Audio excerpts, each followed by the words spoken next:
मुल्क में मुजव्विज़ा आईनी तरमीम की गूंज है। हुकूमत तरमीम पास करवाने के लिए एड़ी चोटी का जोर लगा रही है, जबकि अपोजिशन चाहती है कि ये तरमीम पास ना हो सकें।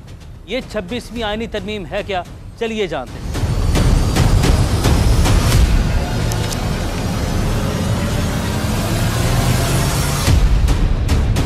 26वीं आईनी तरमीम या अदालती इस्लाहाती पैकेज निज़ाम इंसाफ में कई अहम तब्दीलियाँ तजवीज़ की गई हैं।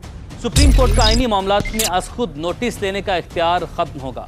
हाई कोर्ट्स के अज़खुद नोटिस लेने पर भी मुकम्मल पाबंदी होगी। आइन से चीफ जस्टिस ऑफ पाकिस्तान का लफ्ज़ खत्म करके chief justice of supreme court कर दिया जाएगा। मुल्क में विफाकी आईनी अदालत कायम की जाएगी। सदारती रेफरेंस पर समाअत और आईनी तशरीह से मुतल्लिक तमाम अपीलें आईनी अदालत को मुंतकिल हो जाएंगी। किसी जमात को कलअदम करार देने का रेफरेंस सुप्रीम कोर्ट की बजाय अब विफाकी आईनी अदालत सुनेगी। सुप्रीम कोर्ट और आईनी अदालत के अलग अलग चीफ जस्टिस होंगे। उनका तकर्रुर कौमी असम्बली की कायम करदा 8 रुकनी कमेटी करेगी। कमेटी दोनों अदालतों के 3 सीनियर तरीन जजेस में से किसी एक को चीफ जस्टिस नामजद करेगी। वज़ीर-ए-आज़म वही नाम सदर मुमलिकत को भिजवाएंगे। सदर को काबीना या वज़ीर-ए-आज़म की तरफ से भेजी गई एडवाइस पर कोई सवाल नहीं उठाया जा सकेगा।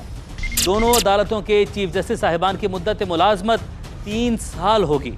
आईनी अदालत के जजेस की रिटायरमेंट की उम्र 68 साल, जबकि सुप्रीम कोर्ट से आने वाले जज की तकर्रुरी 3 साल के लिए होगी। हाई कोर्ट और शरीयत कोर्ट के जजेस के तकर्रुर के लिए जुडिशल कमीशन की भी तश्कील न होगी।